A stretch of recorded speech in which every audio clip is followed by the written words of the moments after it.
the Honorable Michel Flournoy, our esteemed graduation speaker, faculty and staff, honored guests, parents, family members, and above all, the class of 2018.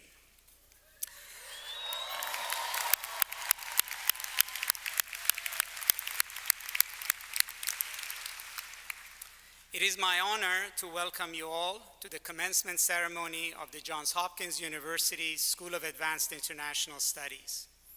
Today, we celebrate the graduating class of 2018, the 74th in the school's history.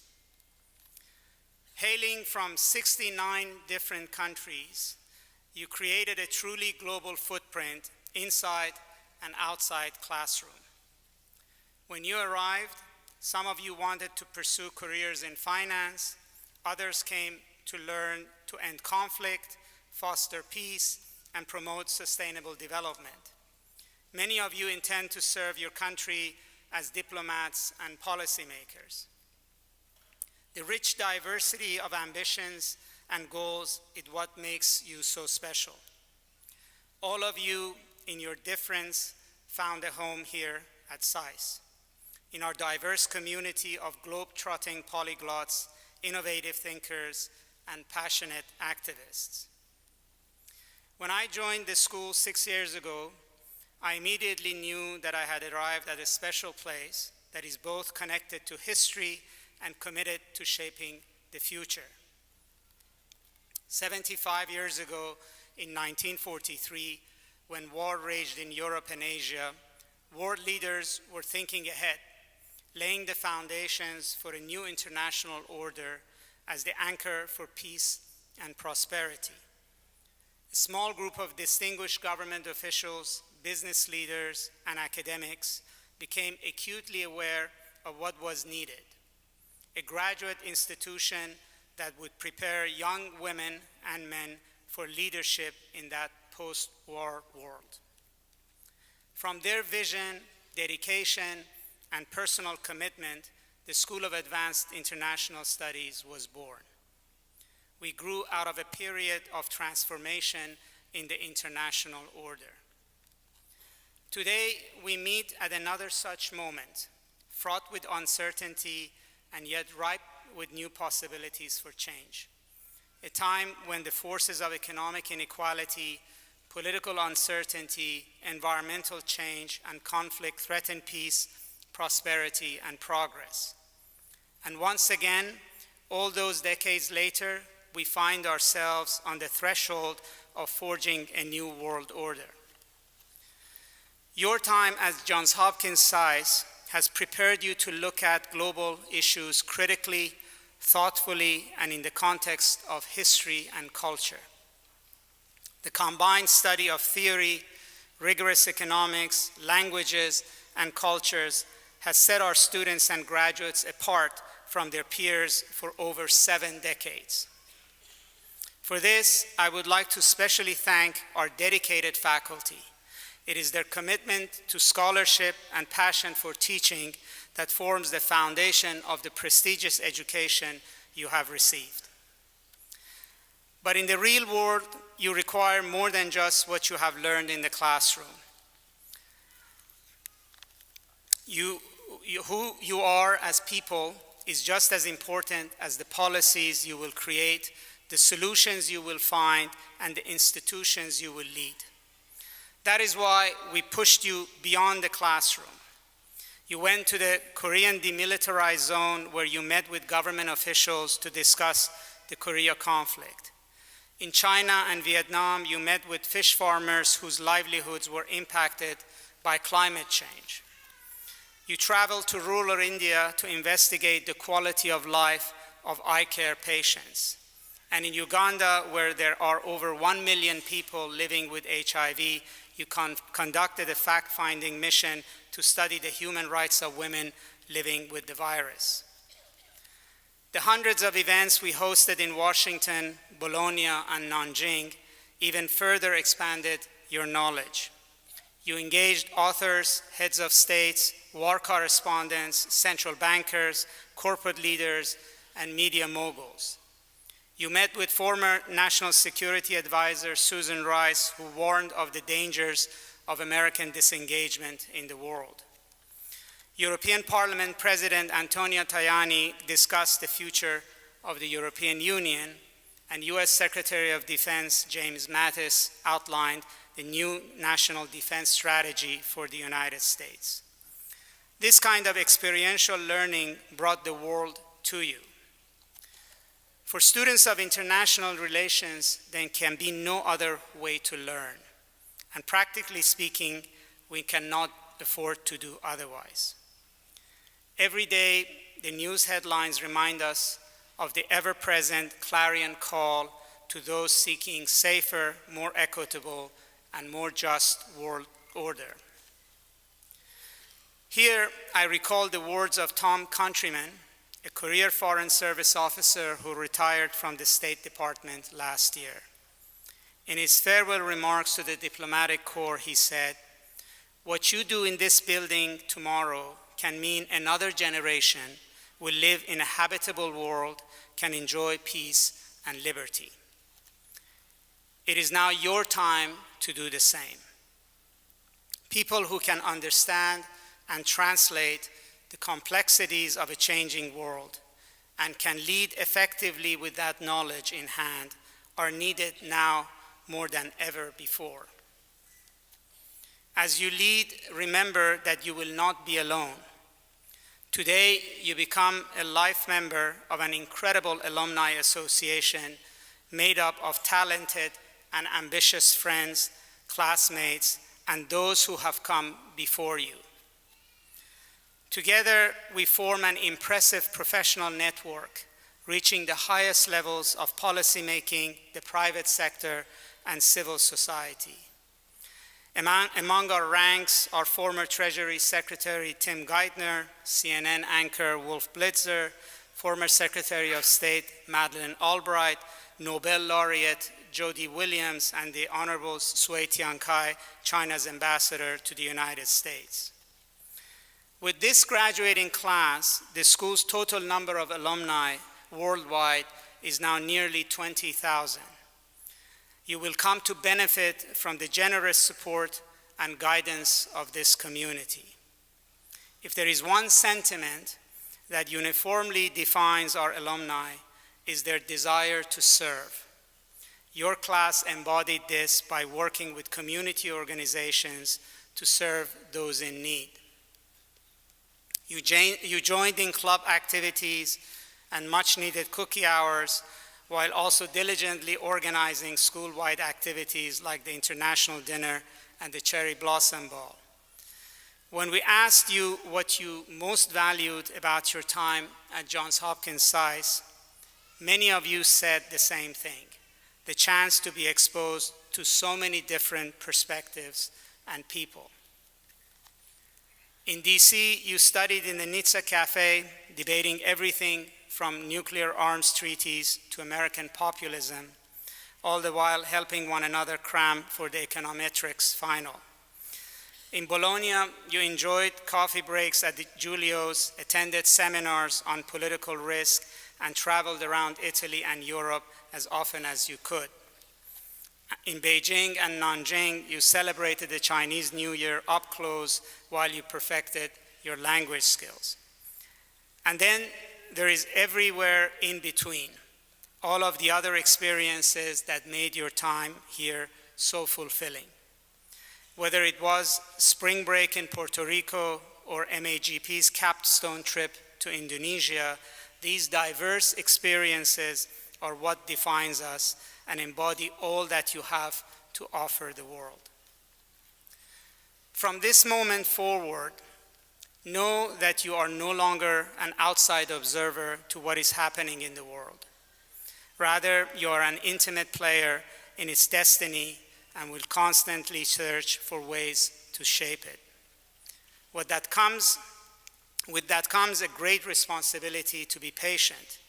We must understand that this is a hard work, often taking years and decades to come to fruition and for you to witness progress. I am reminded of President John F. Kennedy, who inspired a generation of doers, all motivated by a common mission to serve. Let us all move forward in that same spirit and serve the billions of people around the world in search of a better life. Johns Hopkins SAIS has provided you with a firm foundation to enter this world. It is now up to you to shape it and make it your own. Congratulations to you all, and good luck.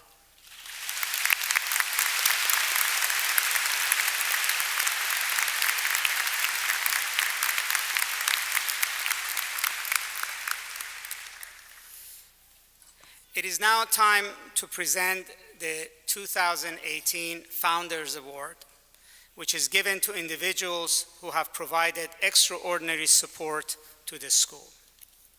It is my distinct honor to recognize Jeff and Shari Aronson as the 2018 recipients of the Founders Award. Jeff, who is the chair of Johns Hopkins University's Board of Trustees, and his wife Shari, have committed $10 million to the university to enhance scholarly work on international relations and major world issues. Through the establishment of the Aronson Center for International Studies, their support has promoted closer ties between our graduate programs at Johns Hopkins SAIS and the undergraduate international studies program in our Hopkins Baltimore campus. Their support has also brought new resources and attention to our work in international relations and increased the global impact of our faculty and students. In particular, we have expanded the school's expertise on the Middle East through the Aronson professorships, which allow us to be at the forefront of thinking on one of the most complex parts of the world. Jeff, who is a graduate of Johns Hopkins, has chaired the Johns Hopkins University Board of Trustees since 2012. He's a co-founder and managing principal at Centerbridge Partners, a private investment firm in New York City and London. Prior to co-founding Centerbridge, he was a partner at Angelo Gordon and Company, senior corporate counsel at Rothschild and Company, and securities attorney with the law firm of Strug, and Levon. Jeff earned a law degree from the New York University School of Law, where he's also a trustee. Jeff is also a trustee of Johns Hopkins Medicine and serves on its board executive committee. He's a past chair of the Krieger Schools of Arts and Sciences Advisory Council, and is the Center for Financial Economics and advisory board member. Shari Aronson is a member of the Washington-Baltimore Program in Social Policy and the advisory board of the Krieger School. She oversees the Jeffrey H. and Shari L. Aronson Family Foundation, whose primary mission is education reform with an emphasis on college and career readiness. She's a member of the Board of Trustees of Lehigh University and the Jewish Museum in New York City. Please join me in congratulating Jeff and Shari and thanking them for dedication and support.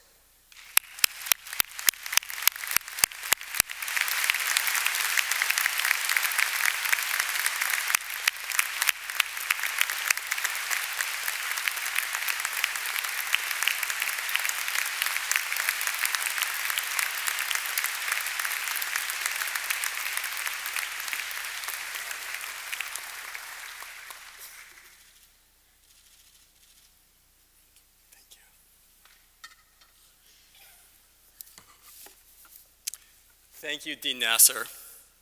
On behalf of my wife, Shari, who unfortunately couldn't join me today, we want to thank the Johns Hopkins University School of Advanced International Studies for this tremendous honor. This recognition and this institution really mean the world to us. Of course, why we're here today, congratulations to all of you, to our 2018 graduates. I am sure you are beyond excited today, right? Beyond excited, everyone?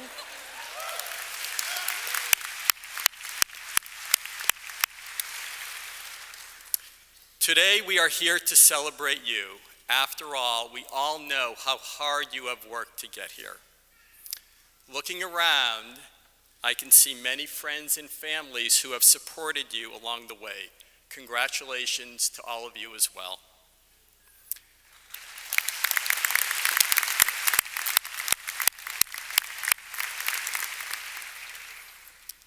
As chair of the Johns Hopkins University Board of Trustees, as a proud alumnus, a dedicated volunteer, and as an extremely proud supporter of SAIS, I can say from experience, your achievements as graduates are not only unique, they have real consequence.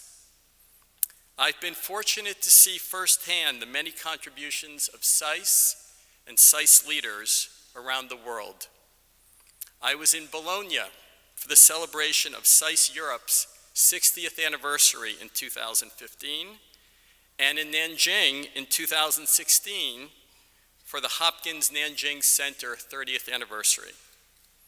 Just a few months ago, the entire Johns Hopkins University Board of Trustees came to Washington at Dean Nasser's invitation for our fall board meeting. These experiences reaffirm for me the significance of what we do, including what you will do as SAIS graduates. It has never been more important. As a SAIS graduate, you are stepping into a world of highly complex global challenges. Issues are increasingly interconnected and they have scale. They bridge economics and human need, and they touch individuals and families across borders, demographies, and cultures. Globally, nationally, and locally, these issues demand your expertise. And again, your experiences are unique. SAIS graduates are innovators and problem solvers. Your skills in economics, in history, and diplomacy will serve you well in whatever issue you choose to take on. And so, when we celebrate the 75th anniversary of SAIS next year, I will be here, not only because I greatly enjoy SAIS anniversary celebrations, but more importantly because I can't wait, I really can't wait to hear the remarkable stories about your work. Until then, graduates, congratulations, and thank you again for this honor.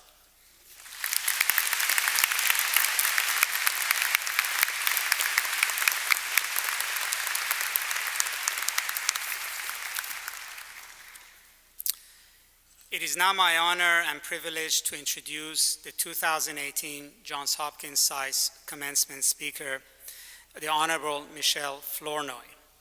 Ms. Flournoy is the co-founder and managing partner of WestX Advisors and co-founder and former executive chief officer of the Center for New American Security. Ms. Flournoy is best known for becoming the highest-ranking woman in Pentagon history when she was appointed as the Undersecretary of Defense for Policy in 2009. But it is often lesser-known facts about a person that tells most about their qualities. The child of a cinematographer and a singer, Ms. Flournoy grew up in Beverly Hills doing her homework on the set of the 1970s television hits like The Odd Couple. Far removed from DC's policy sphere, Ms. Flournoy was inspired by her late father's military service in World War II. He was awarded the Distinguished Flying Cross after he landed a plane during a bombing raid that wounded the pilot and co-pilot, saving his entire crew despite having no flying experience. He set an example of commitment and service that remains with Ms. Flournoy today, as she paves the way for a new generation of foreign policy and national security professionals. Not only has she been a trailblazer in a male-dominated arena, she has also been widely recognized as a leading advocate of a pragmatic national security strategy. She has advanced the view that exercise of military power must be balanced with that of diplomacy and economic development.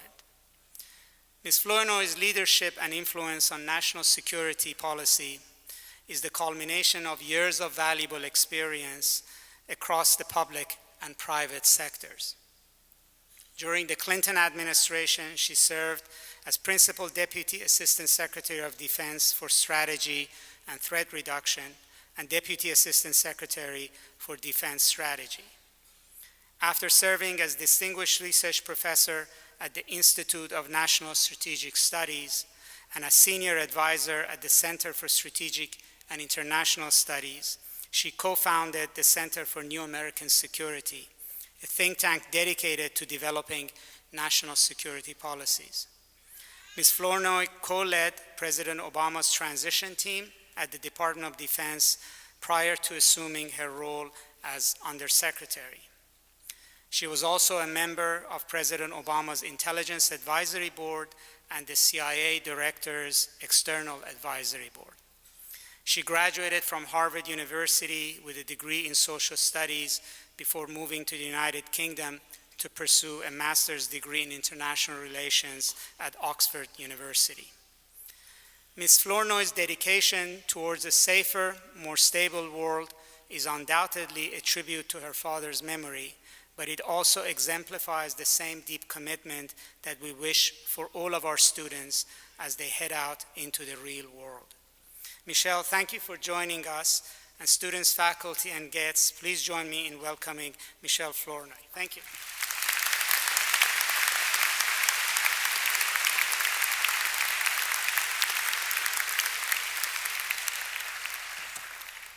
Good morning.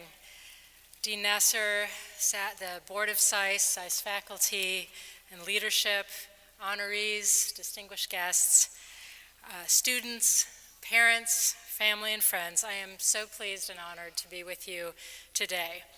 And to the class of SAIS 2018, congratulations, you made it. Woo!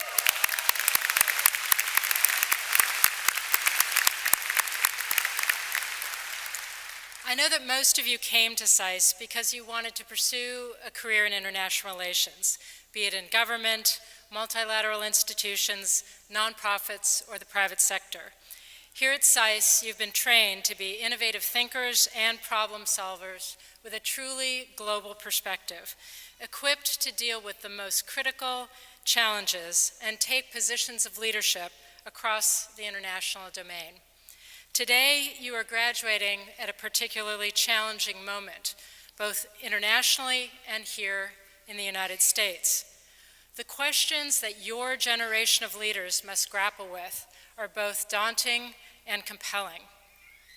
Internationally, how do we build on the tremendous progress that's been made in alleviating poverty around the world, a 50% reduction since the year 2000, at a time when income inequality in so many societies is growing?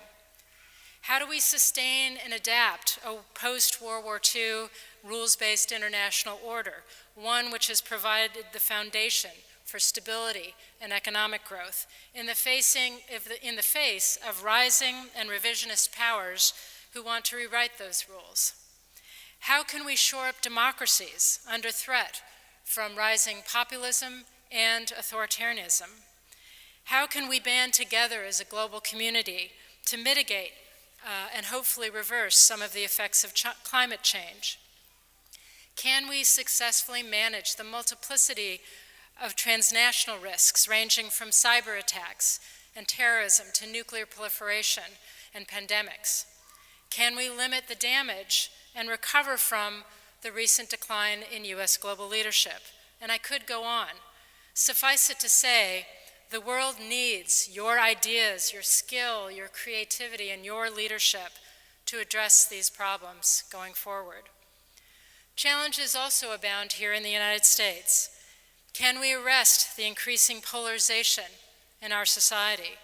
Can we reverse the growing income inequality and the shrinking of the American middle class? Can we, as a nation of immigrants, find our way to a smart and compassionate immigration policy? Will we be able to address the racial, ethnic, and religious divisions that plague us?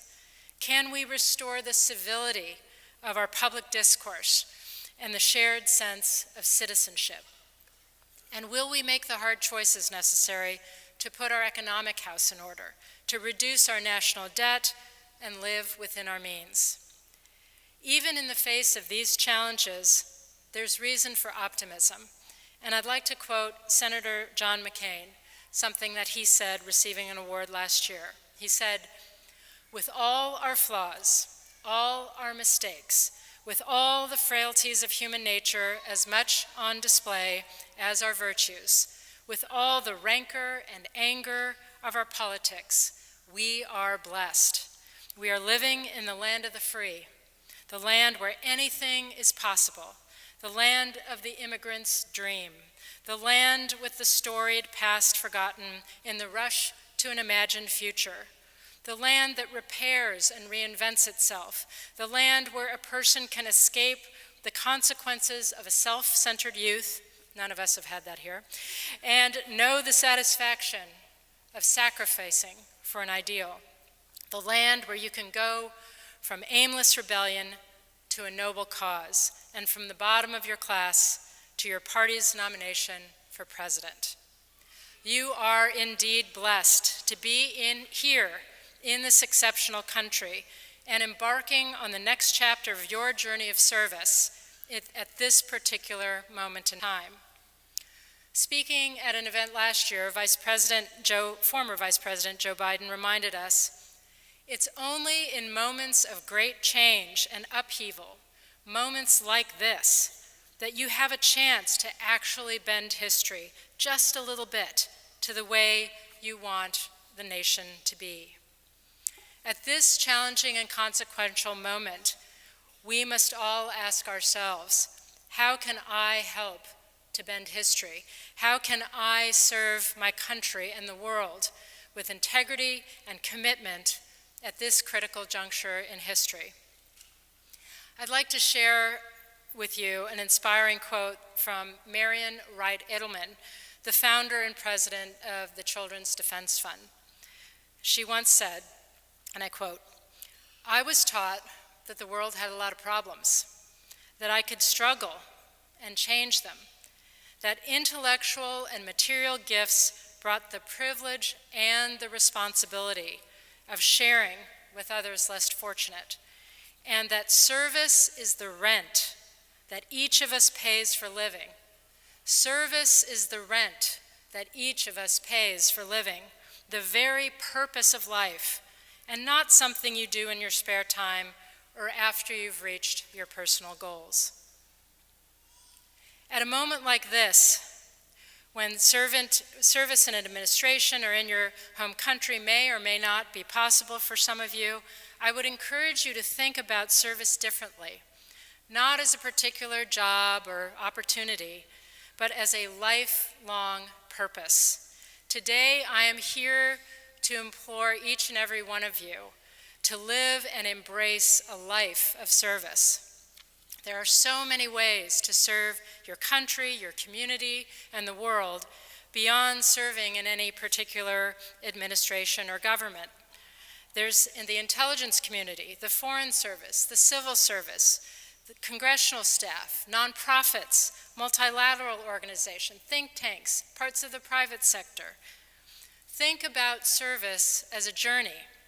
The journey is long, usually with many unexpected twists and turns, and it's impossible to plan out every step. But what matters is the choices you make along the way. For those of you taking the leap into government or military service, I admire and applaud your commitment to your countries. If government service is not in your immediate future, consider where you can gain experience and build the skills that will make you more prepared and effective in service in the future.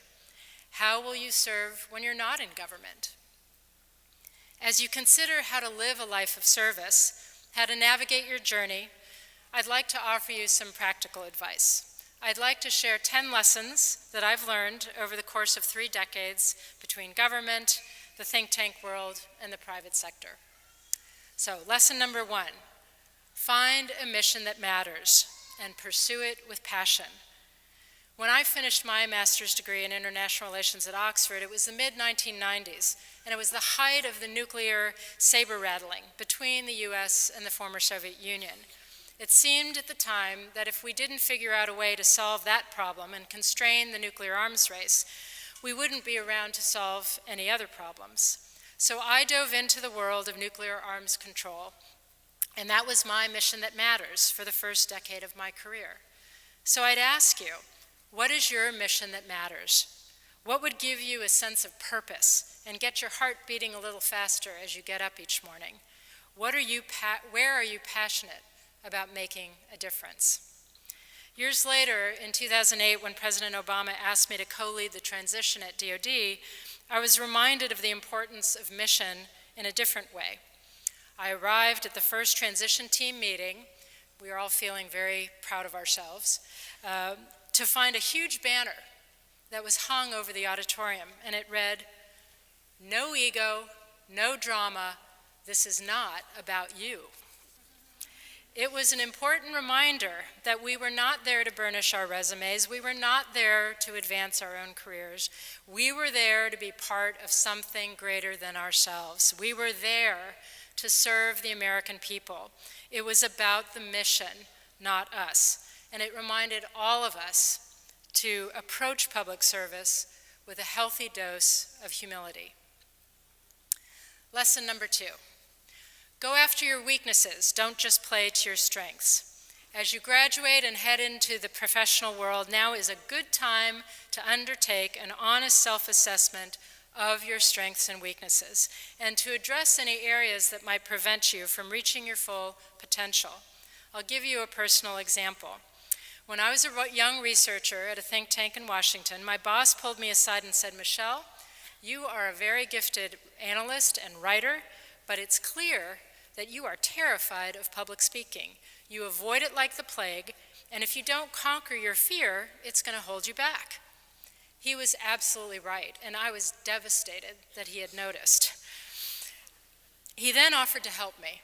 He offered to help me get over my fear through training and coaching and practice, practice, practice. And to this day, I am grateful, and you should be grateful, for his intervention and support. So I ask you, in what areas do you need to up your game? Where do you want to improve to be fully effective in your life of service? I urge you to take stock and then take action. Lesson number 3. Choose the boss, not the job. My first opportunity to serve in the U.S. government came about 8 years into my career when President-elect Clinton was elected in 1992.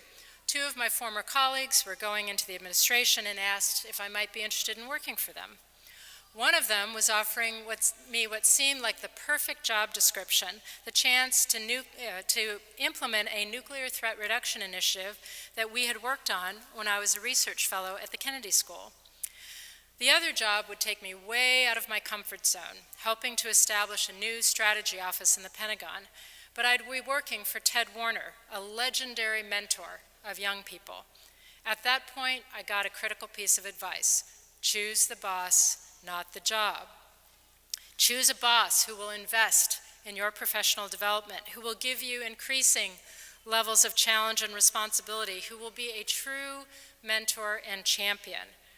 Turning down the perfect job description and going to work for Ted was one of the best and most consequential decisions I ever made, and it launched me on the path that I'm still on today. Lesson number 4, go to the pain and be willing to speak truth to power. Many people in Washington or in your home capitals will advise you to play it safe in your career. Don't stick out your neck or take chances. But in my experience, some of the most rewarding professional experiences I've had have come from exactly those times when I have been willing to take the harder and riskier road. I'll give you an example. After the Battle of Mogadishu in October of 1993, in which 18 service members were killed, and then that prompted the withdrawal of U.S. forces from Somalia, then Secretary of Defense Les Aspin asked for a no-holds-barred analysis of how and why U.S. policy in Somalia had failed.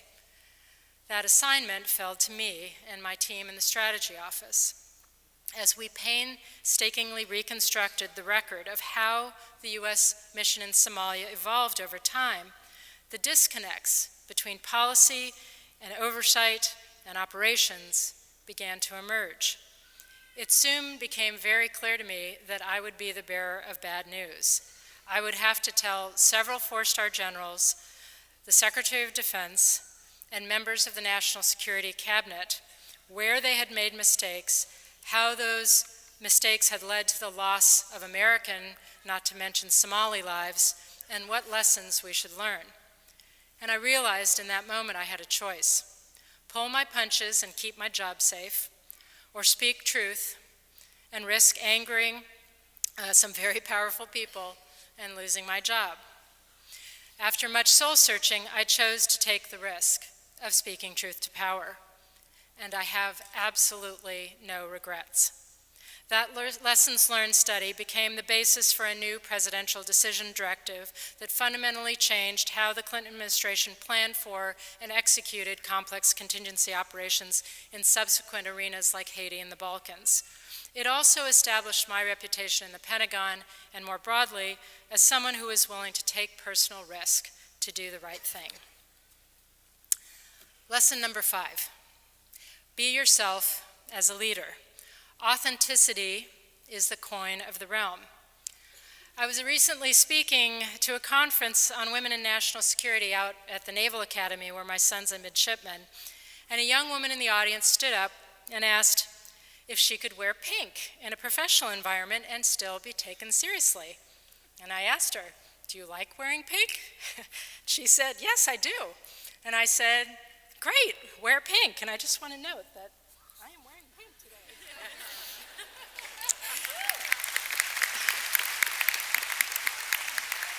What I was trying to say to her was the most important aspect of being a leader, an effective leader, is being yourself, being authentic in that leadership.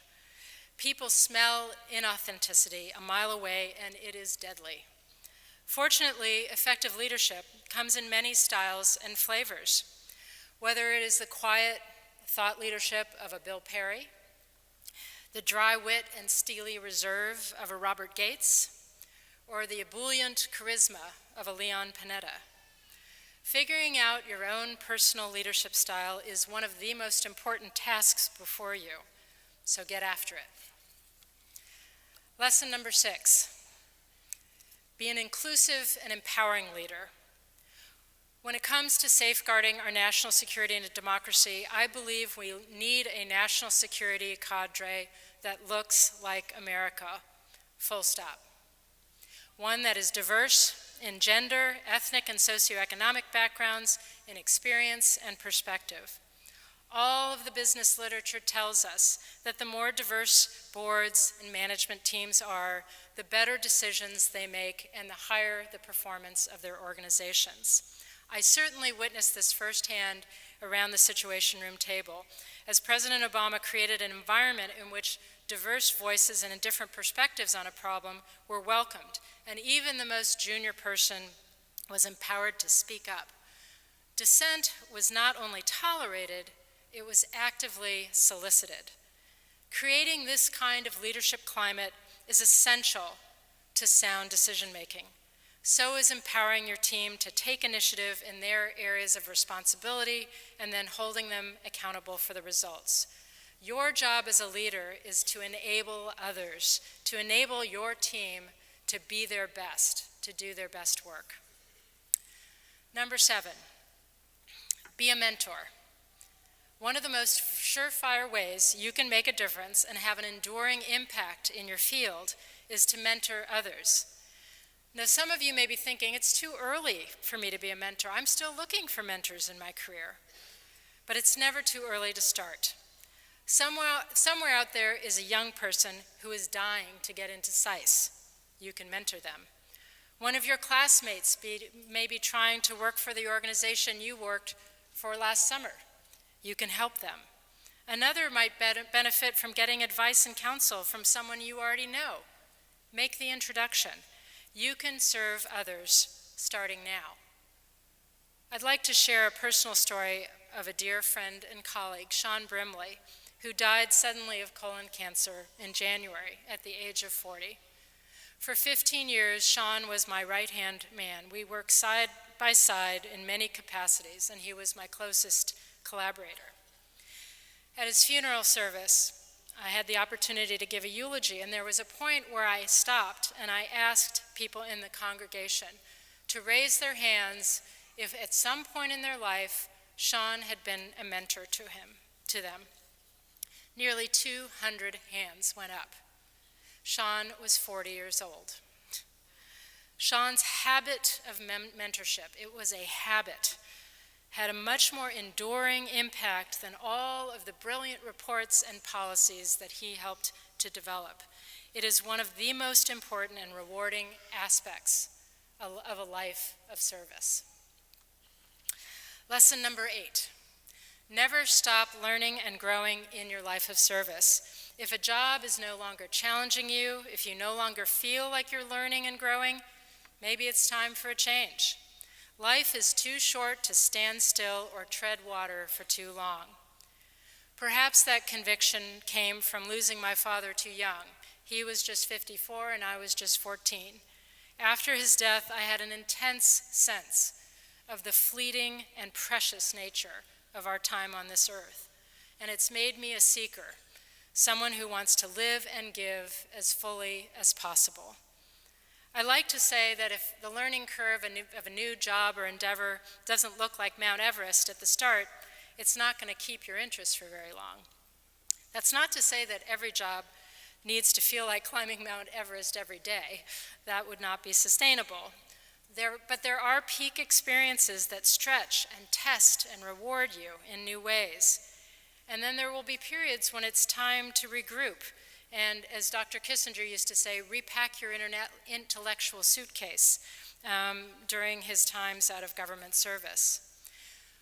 My point is this: a life of service requires a life of continuous learning and striving and growth, a honing of your skills and your knowledge so that you can contribute to your fullest potential.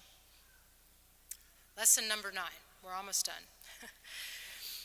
Be willing to take risk to pursue your dreams. If you can't find the right opportunity, create it. Some of the most rewarding professional experiences I've had started with people I respected telling me I was crazy to make a change.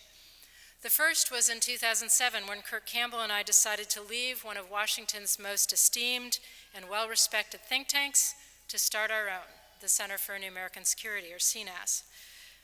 People said, "You really think Washington needs another think tank? Why take such a risk when you can just sit pretty and wait for the next administration?" With little support, we took the plunge to start our own organization because we believed we could create a different and better kind of think tank.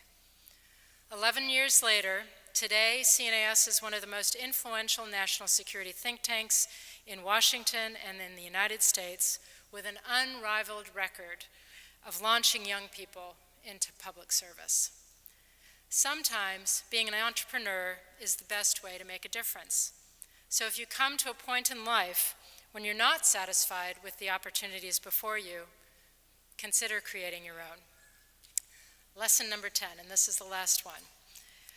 You can have it all, but not necessarily at the same time. These were the wise words of an older professional woman and mother when I was trying to figure out how to juggle my career in the Pentagon and start a family.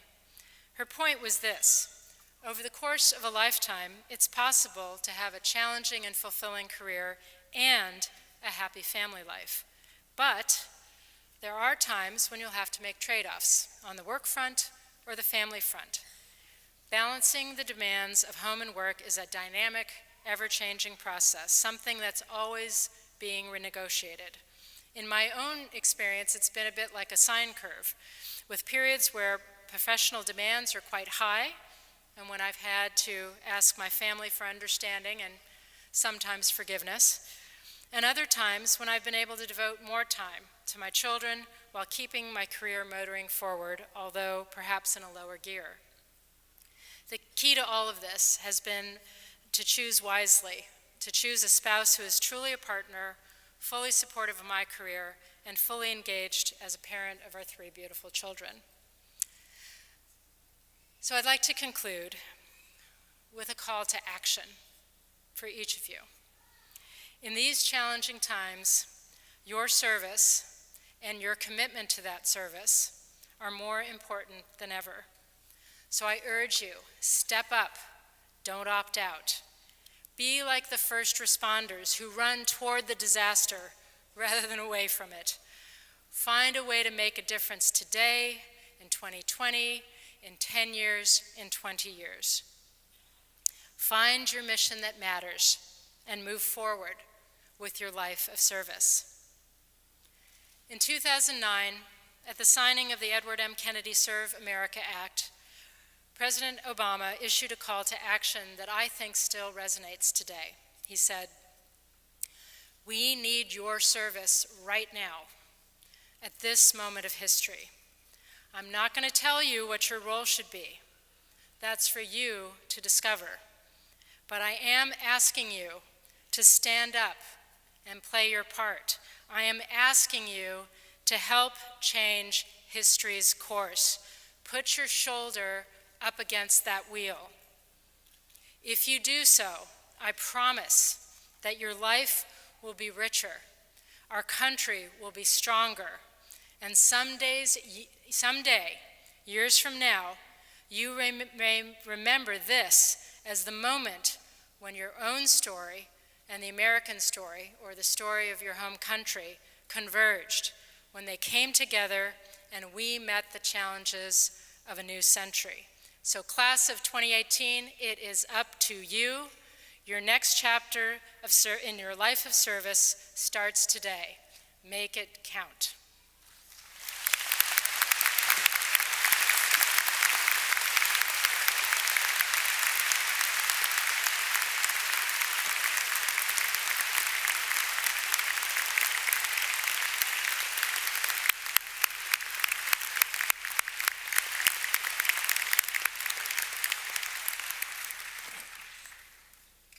Thank you, Michelle, for your timely and inspiring remarks and for joining us today.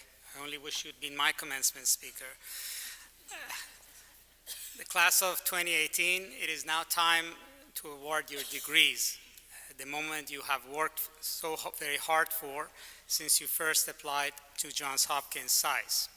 I would like to ask Noemi Crespo Rice, Assistant Dean for Student Affairs, to come to the podium to introduce the graduating class of 2018.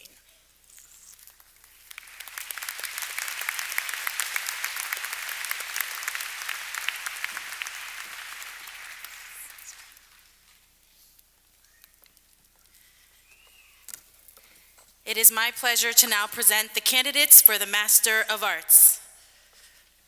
Let's give them a hand as they walk up.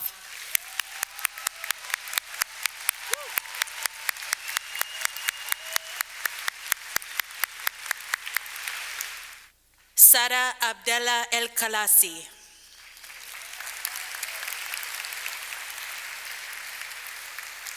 Aji Hassan Abdul Karim.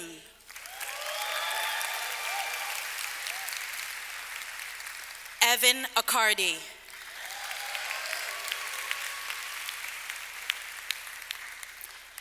Sofia Irini Agrapidi. Joan Hyuk On.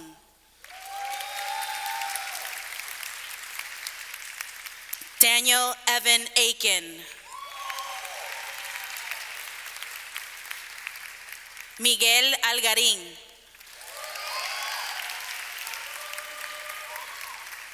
Alexander Pandea. Laura Altafulla Blanco.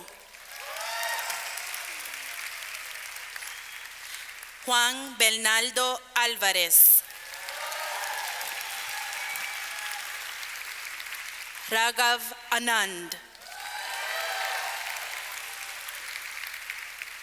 Lubna Ananta Krishnan. Ana Anchutina.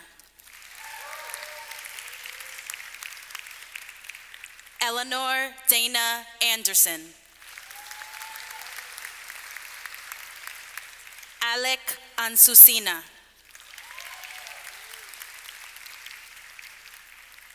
Natalia Arenas.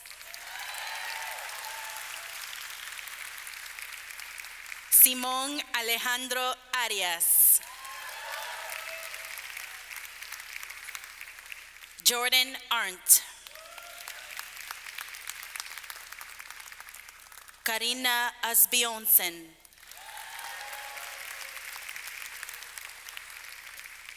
Emily Ashby. Julia Atkinson. Carolyn Ays. Jana Ayub. Christopher Melville Barnes. Christian Barsum. Claudio Federico Bassi. Gulia Benitez. Jeffrey Robert Bennett. Diane Tara Burnaby.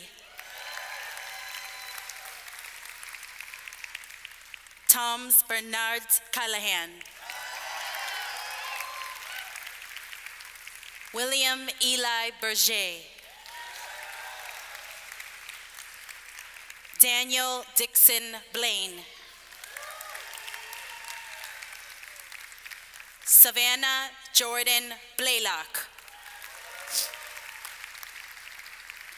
Christopher Charles Blood.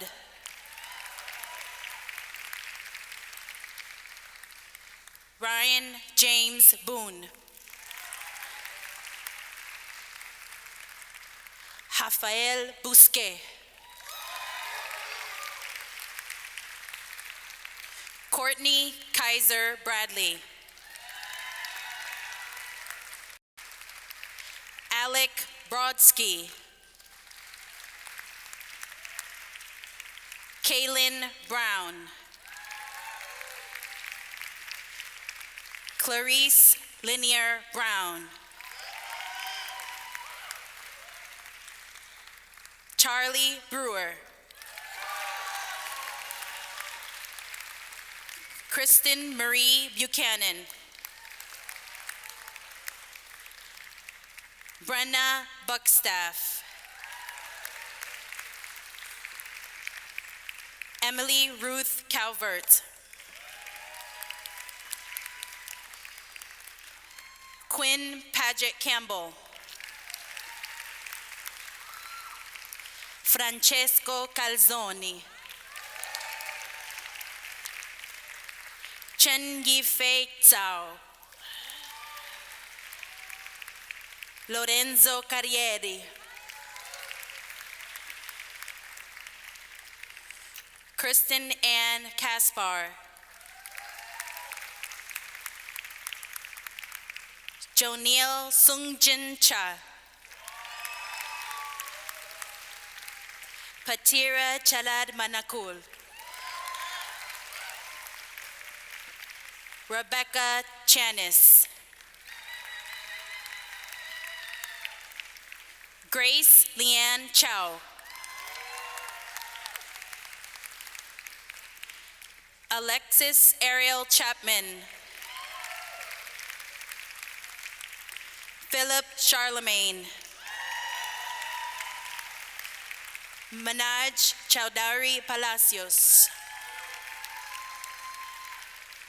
Zuyi Chen. Yi Shu Chen. Yu Ting Chen. Si Yuan Alice Chen. Nicholas John Judson Childress. Jessica Gar Yen Chin.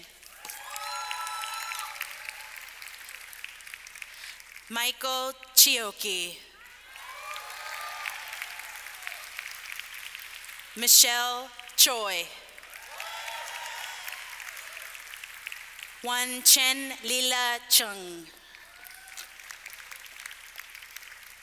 Ross Raphael Chaffee.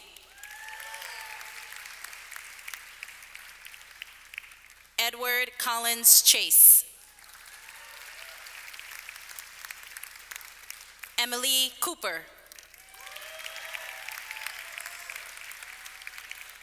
Rochana Correa. Tiffany Cox. Grace Cromer. Jordan Kerwin. Skylar Dalmeyer Drennan. Mona Damien. Elias Deman. Tring Deng.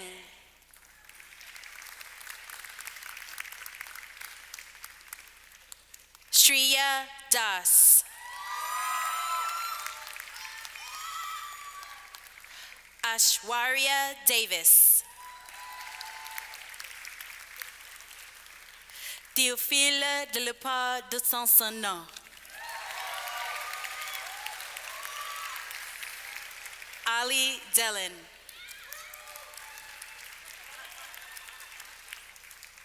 Jing Deng. Jonathan Diamond. Victor Manuel Diaz Rodriguez.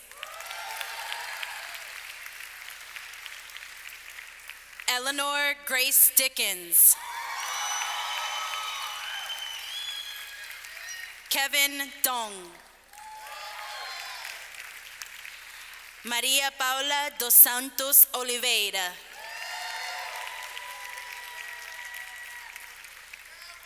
Ted Dressel. Leah Nina Dreyfus. Dominique Samantha Santillan Dulé.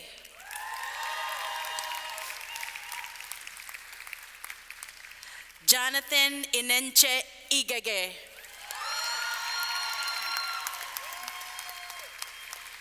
David Nathaniel Elber. Joseph El Kasabgi. Joseph Estes. Dylan Banks Romano Etzel.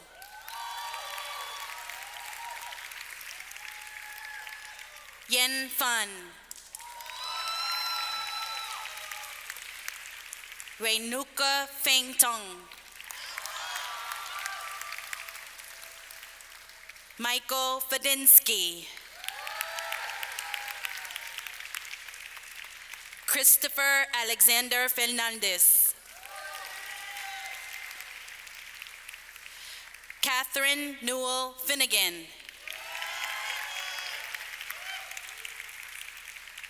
John Michael Foysat. Jasmine Fosk.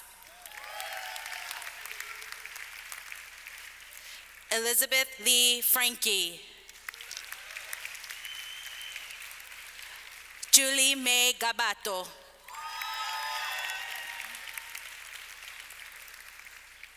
Abigail Gage.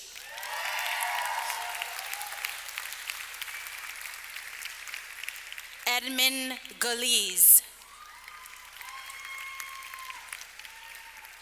Tesura Dasit Gamage.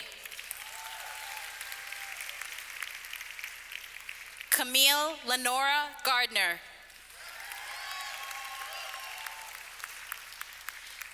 Kevin Joseph Garahan.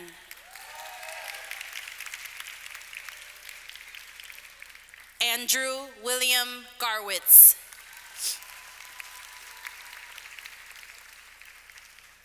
Christina Gay.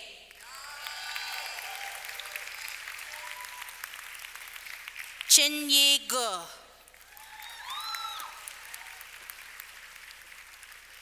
Sebastian Thomas Gerlach.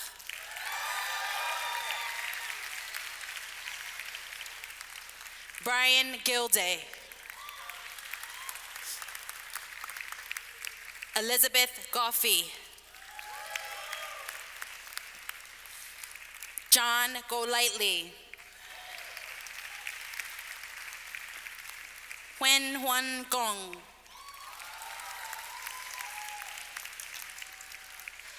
Ronnie Gonzalez. Caper Caitlin Gooden. Gabriel Robert Gordon Harper. Marina Gotthard.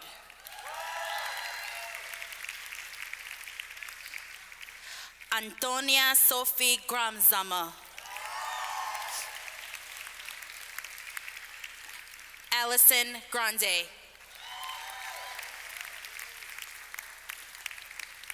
Robert Griffith.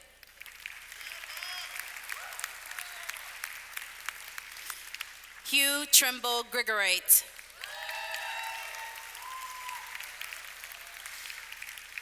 Jacob Bogan Grunberger.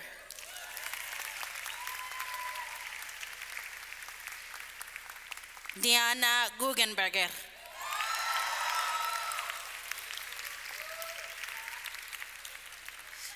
Peng Guai.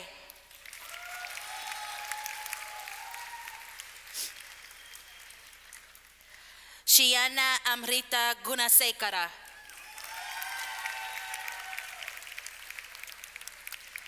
Rima Gurovich.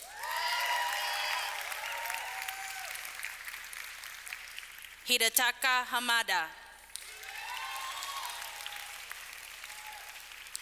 Emily Joelle Hardman.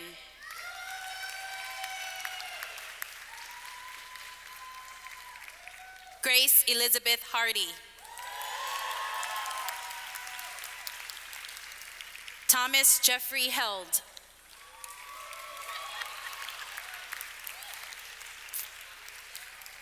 Christian Charles Kimball Herman. Sarah Jane Hogan. Rebecca Hole. Susanna Horton.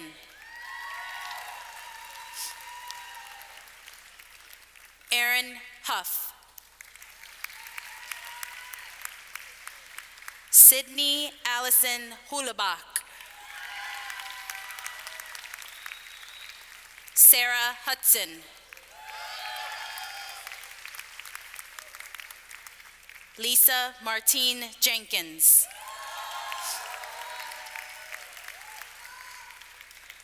Jacob Jensen.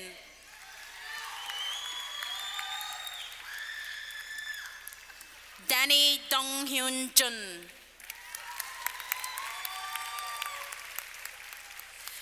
Georgia Jewett.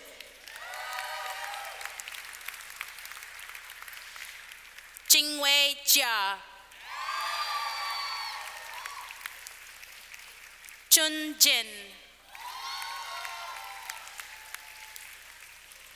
Li Ming Jin.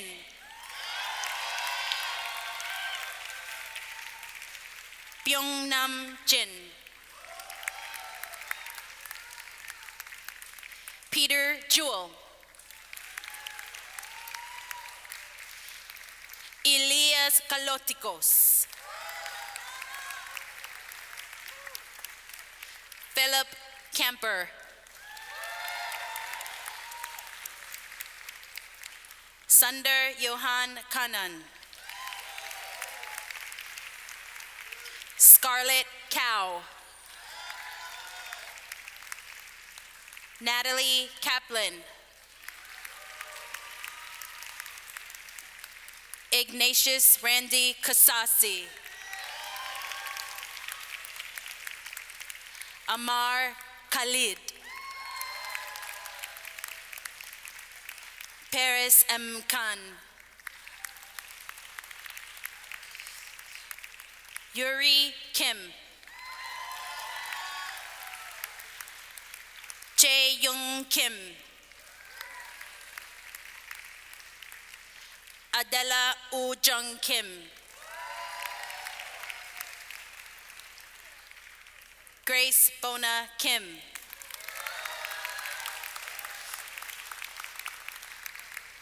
David Ellis King.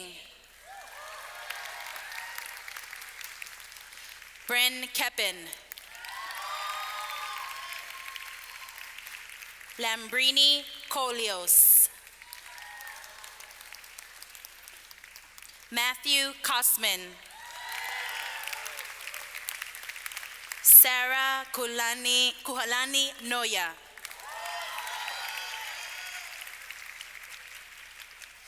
Konstantinos Gunsantonis.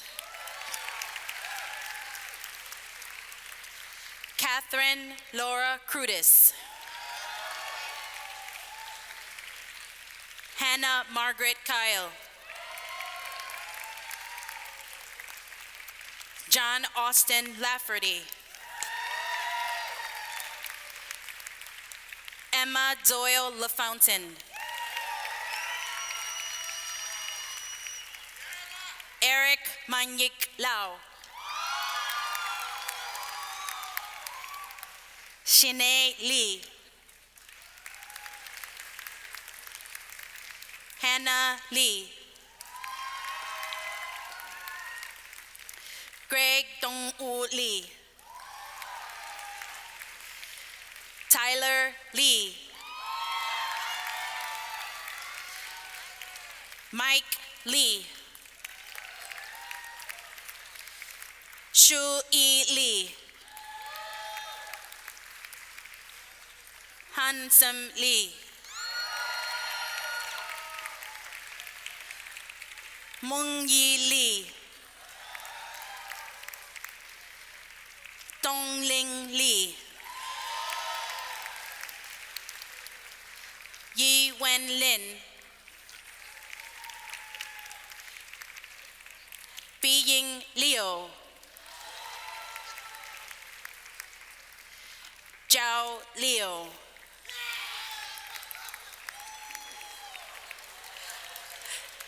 Jasmine Lopez. Philip Lopez. Sandy Lu. Ziyi Lu. Brett Lucas. Shu Chi Ma. Stephanie Ma.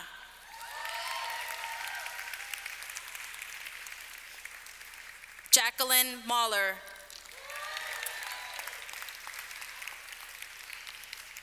Kiyotsugu Manabe.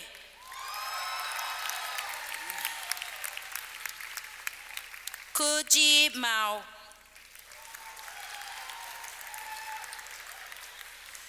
William Ludwig Mason. Michael Maurer. Rachel Christina Meyer. Scott McCallum. Sean McCarthy.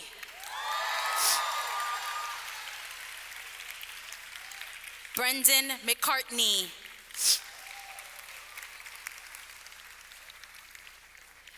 Matthew McCollum.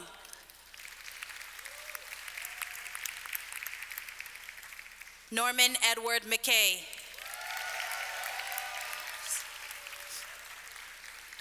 Nicolas Melahrinudis. Gaston Melo Felgueres.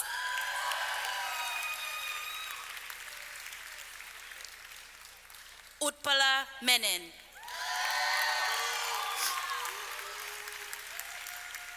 Sarah Beth Mentrop.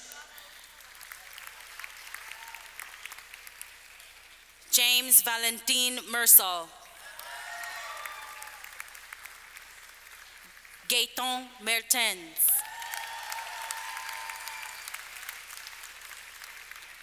Tony McKeck. Preston Lowry Miller. Elena Molina.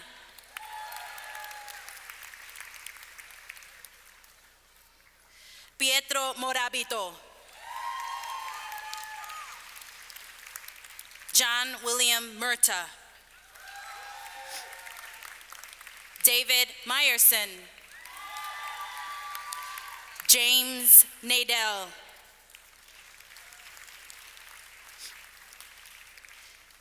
Lale Irene Najazavde. Susana Navarra. Mulala Guramo Joseph.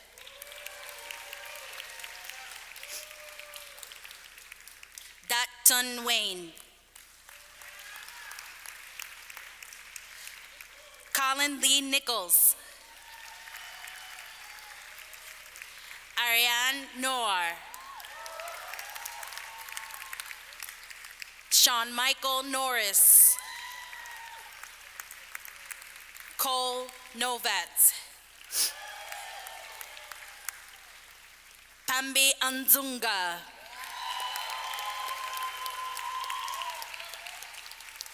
Catherine Olson. Molly Morgan Pace. Daphne Panayotatos. Mihua Park. Ji-U Park. Yera Park. Kelsey Patterson.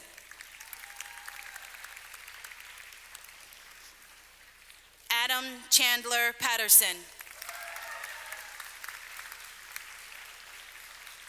Stephen Pelkovitz, excuse me. Shen Pung.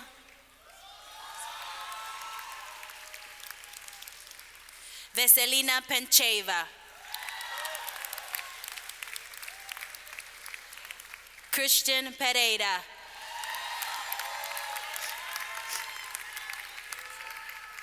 Christopher Andrew Phelan. Sulin Peng. Pamela Polek. Pearson Roccanelli.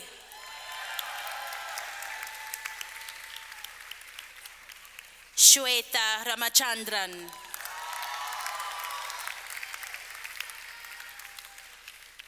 Taylor Reddick.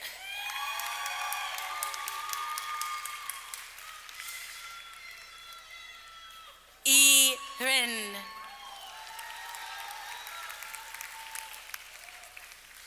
Andrew Rotalik. Elmer J. Richardson.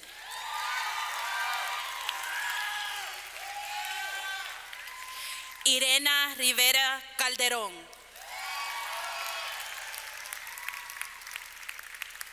Carlos Rodriguez. Chelsea Rodstrom.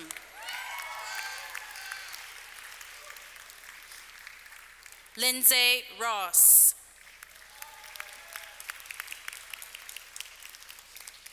Suzanne Salika Eileen Rothman.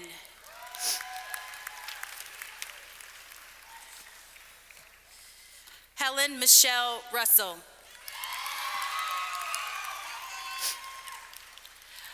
Amanda Hirsch Russell. Elliot Lawrence Ruvelson. Hina Aklak Samnani.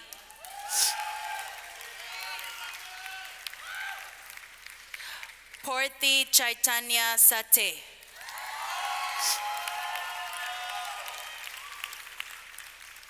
James Lawrence Sayer. Emily Schaub. Alice Schaus. Daniel Jake Schifrin. Rebecca Schlauman. Isabel Schmidt.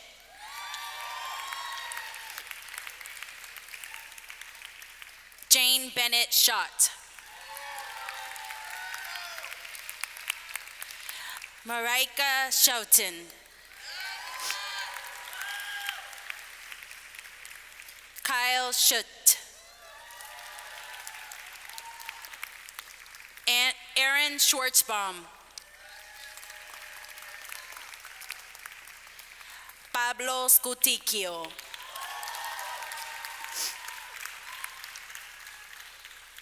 Sophie Alexandra Scheidner. Hannah Salas. Yuri Serafini.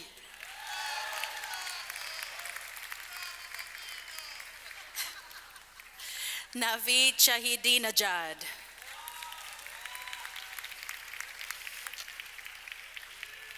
Chio Yun Shang.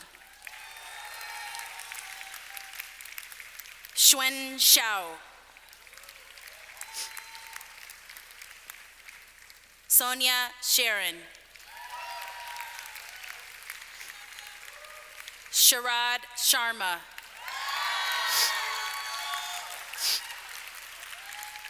Ashley Yingjiao Shen.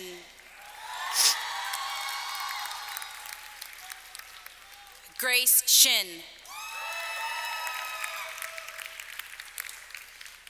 Shabangi Shukla.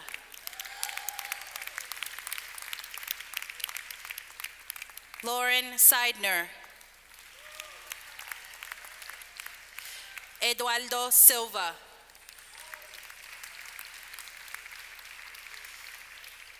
Jesse Andrew Silverman.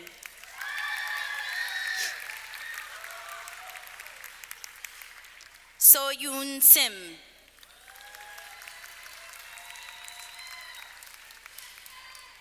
Merritt Christine Simon.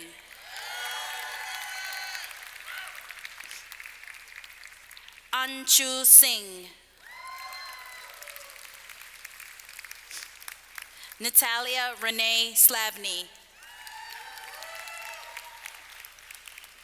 Frederica Slifer.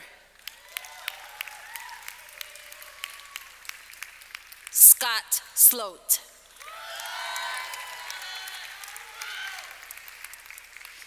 Devereaux Brackett Smith.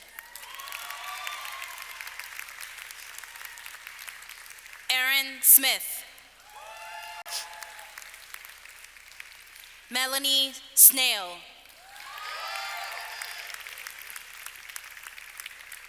Kyun Song. Ekaterina Subeva. Joseph Curry Spangers. Viviana Specioso. Catherine Stanbridge. Lindsay Steves.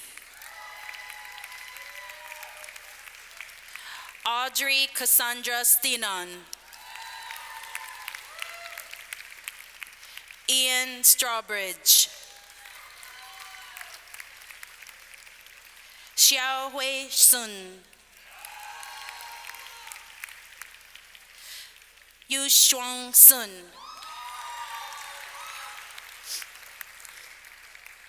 Elizabeth Ann Sweeney.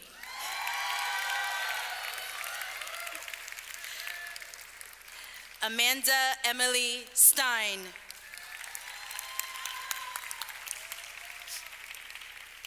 Colin Taylor. Jan Hendrik Tepper. Zinzi Thompson. Joseph Christopher Tice. Christina Tanzov.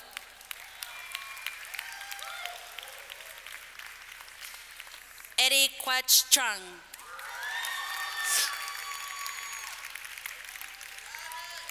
Ayushi Travidi. Catherine Turlow. Natania Utumu.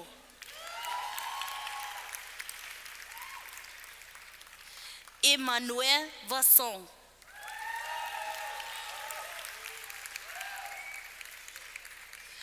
Radhika Venkataraman.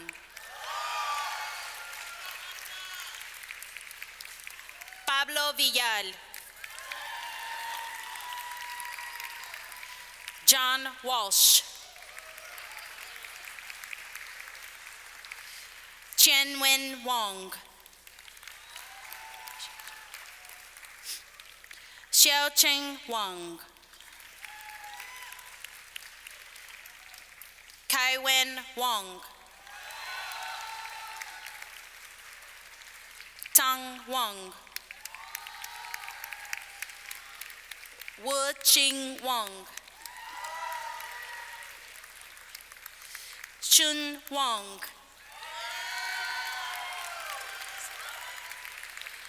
Kansawan Watanasathorn. Adam Weber. Ashlyn Christine Weber. Alexander Patricelli Wiseman. Emily Jean Weiss. Carrie Elizabeth Williams. Kai Christian Kavala Wilson.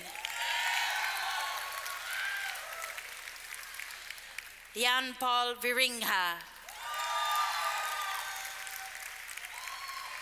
Mariah Whitveen. Michaela Wong.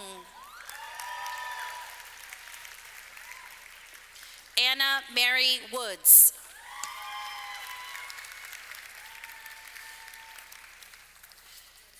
Rachel Sean. Yu Tao Xia. Yu Xing. Yun Peng Patrick Xiong. Moran Shu. Judy Yudi Young. Luke Llanos. William Yehuldem. Min Ju Yi. Shuting Yao.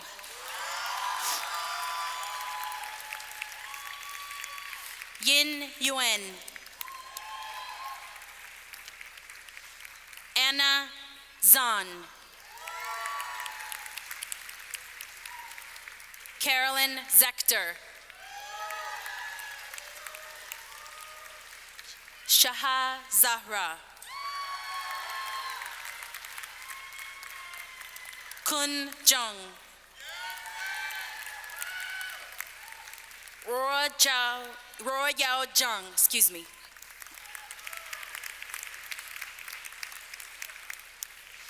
Yeo Jung.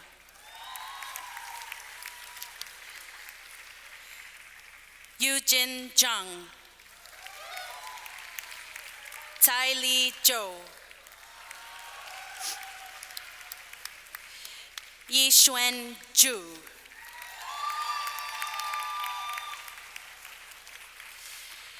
It is my pleasure to now present the candidates for the Master of International Public Policy.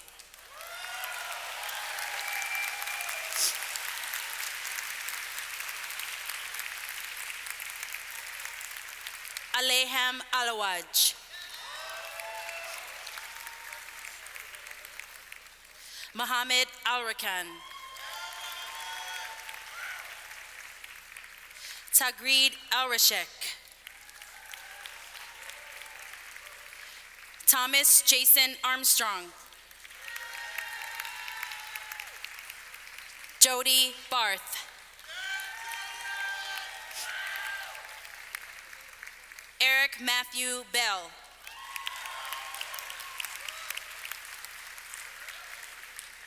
Thomas Badell.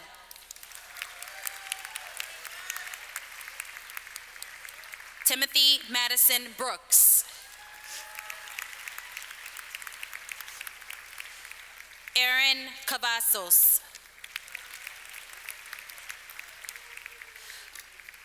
Wu Wan Chung.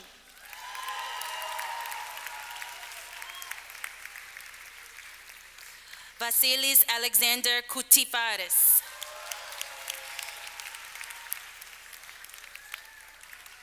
Margaret Wells Dapis. Khalil Fagan.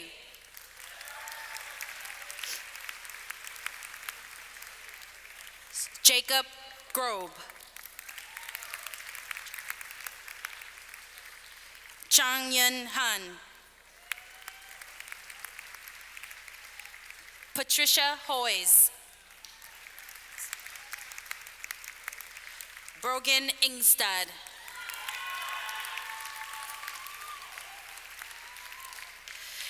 Carrie Kagawa.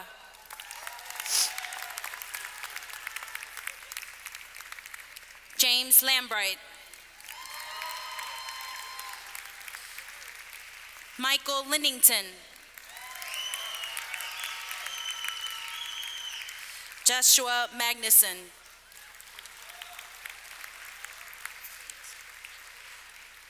George Eric Mastoris.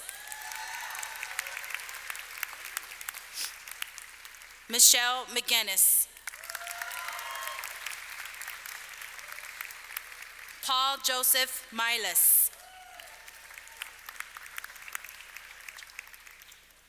Deepthi Nagaraja.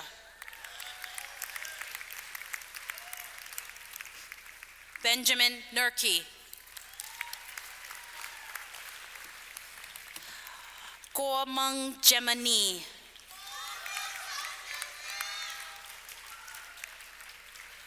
Oladipo Oloyede.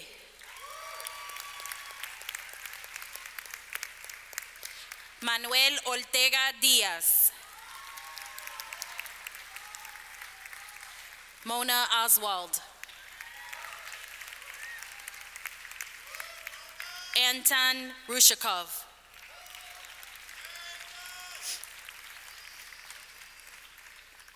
Hisanari Saito.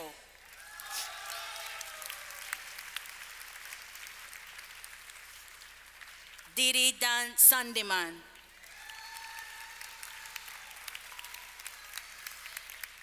Nicholas Solomon Simon Schifrin.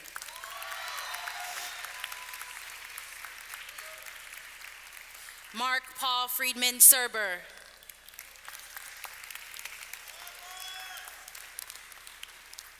John Silson.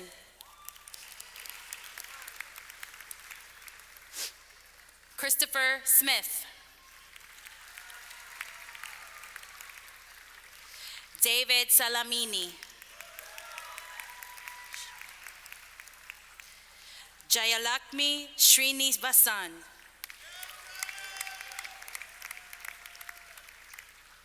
Padmaja Vedula.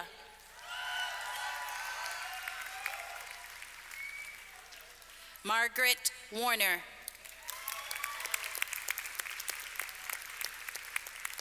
Mia Yini Wen. Ji-hoon Yu.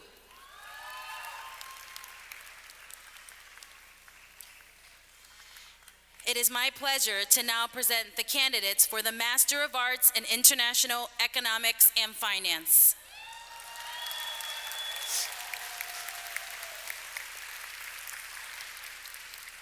Eleanor Babcock. Nicholas Balch. Grant Bodner. Ivan Bulgara. Andrea Cañas. Maddalena Castelli. Shin Chung. Shujia Chen.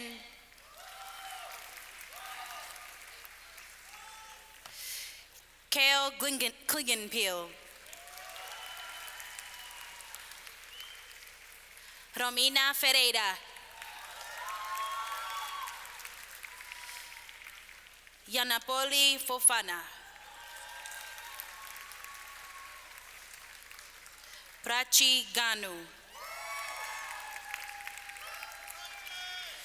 Piyi Gu. So Young Han. Shu Yu Hu. He Huang. Mohammed Saad Imtiaz. Ti Jiang. Mungshi Sophia Jin. Sung Uk Jin. Gada Kadura.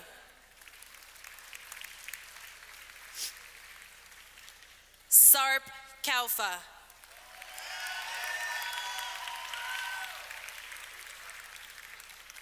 Donald Charles Marquise.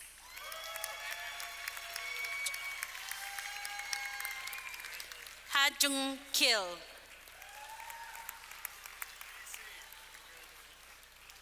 Fan Yu Kwa. Jun Young Kwan. Quan Le.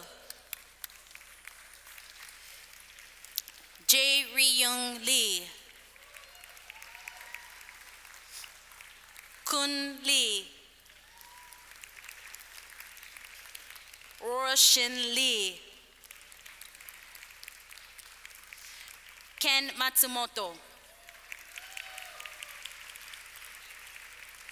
Christopher Mejia. Dan Penn. Bakai Ruslambek Ulu. Ramiro Sugranes. Kar Sun. Shu Sun. Paul Tershikovic. Yi Tien. Yulia Venokova.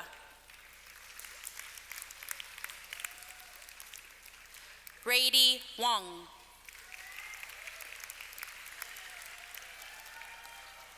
Mu Young Wu.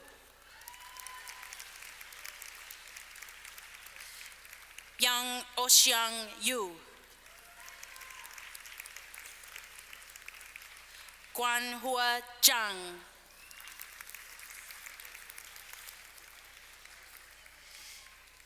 Yi Zhu.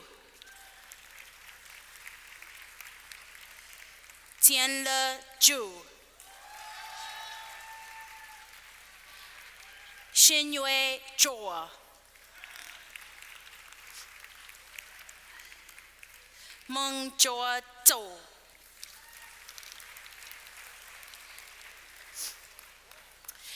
It is my pleasure to now present the candidates for the Master of Arts in Global Policy.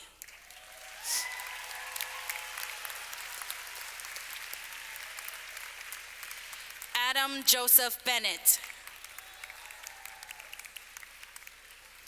Heather Marie Burke.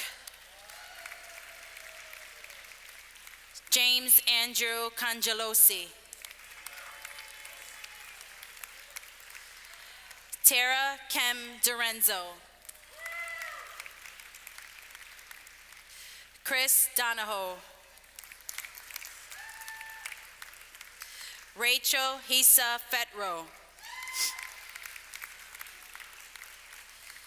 Jeffrey Tom Jufrida. Amba Jamil.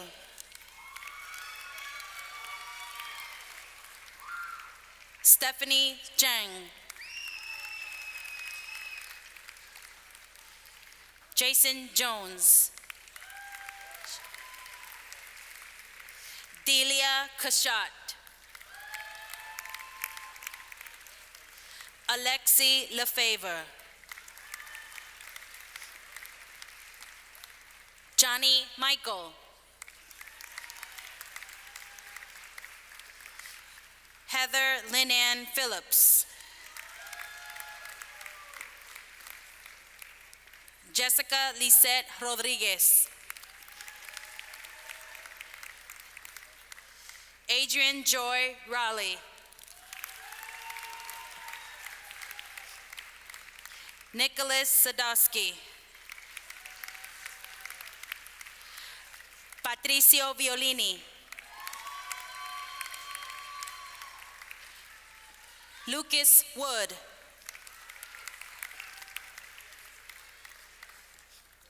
Ava Yoon.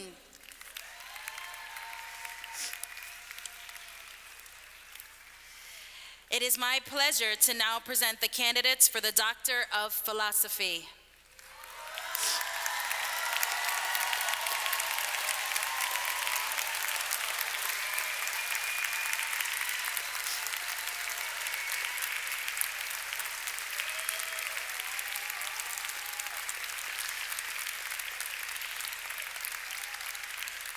Liliana Diaz, dissertation title, Energy Revolution, Ideas, Policy Entrepreneurs, and Institutional Change in Brazil Following the 1973 Oil Crisis.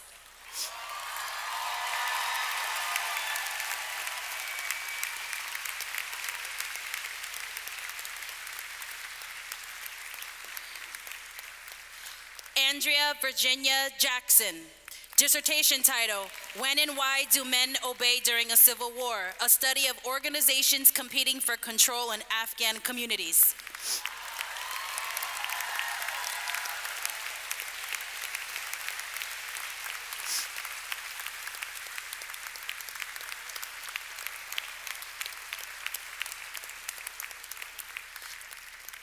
Amanda Kerrigan, dissertation title, Violence, Justice, and Public Security in China's Healthcare System.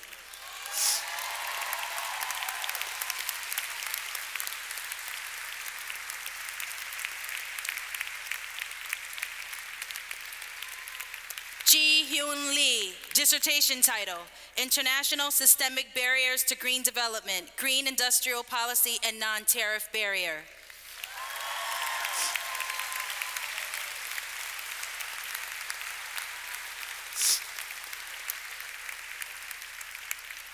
And last but not least, Zach Zimbalist, dissertation title, Who Delivers? Explaining Local Public Goods Provision in Mozambique and South Africa.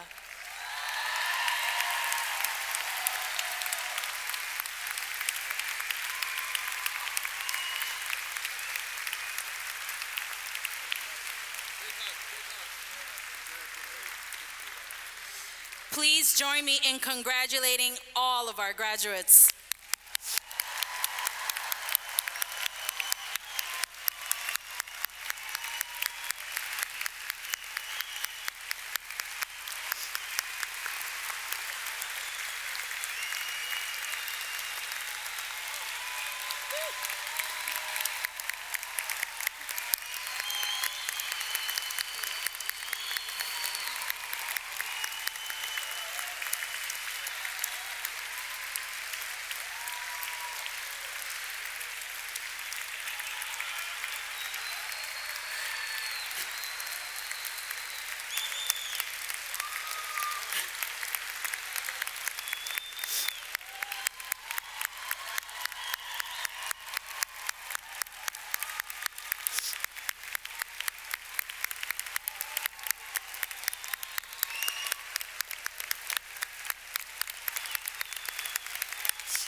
I would now like to invite Natalia Arenas, your SGA president, to the podium.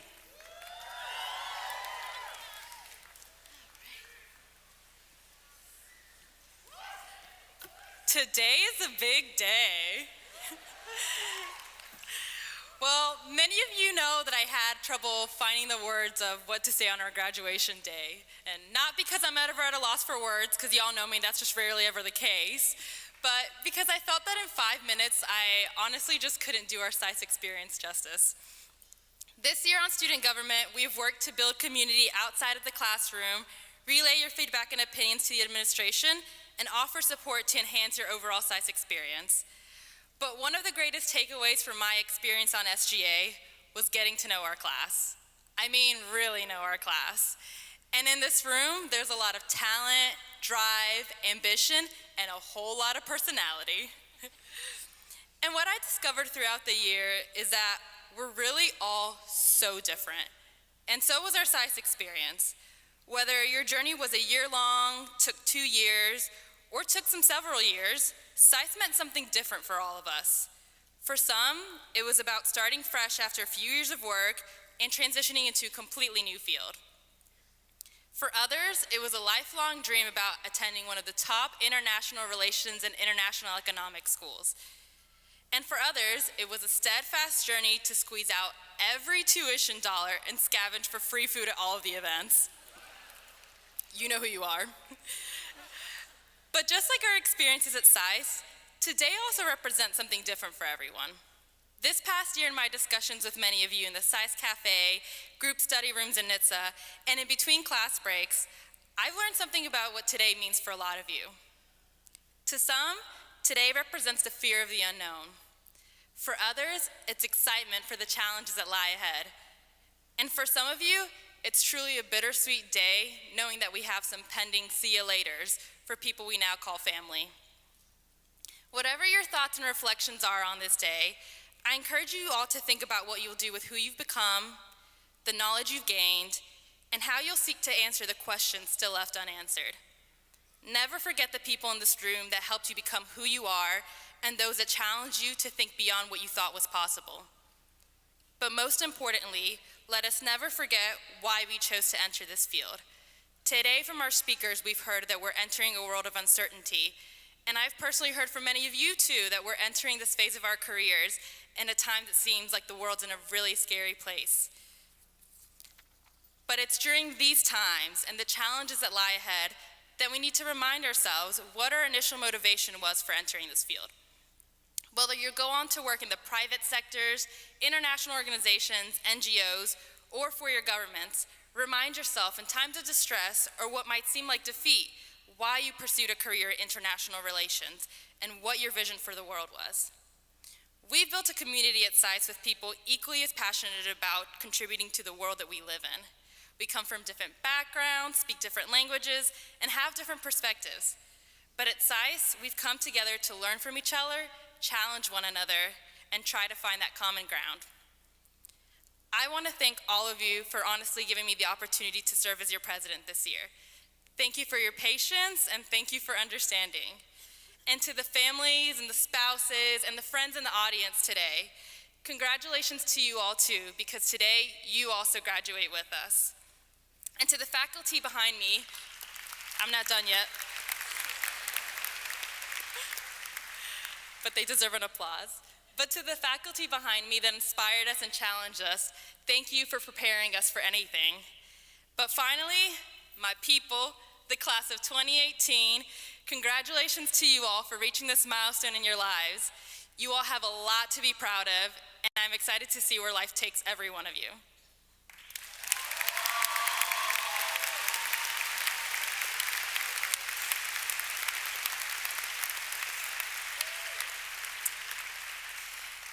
And now, over the past academic year, the SAIS Student Government Association has been working closely with the Johns Hopkins Alumni Association to prepare us from this transition from students to alumni.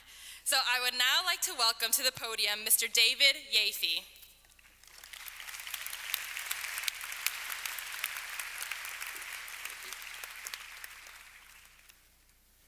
Thank you, Natalia, Dean Nasser, Ms. Flournoy. Good afternoon, graduates, family, and friends. It is my great honor to welcome you, the graduates of 2018, as you venture forth from Hopkins into your next ventures.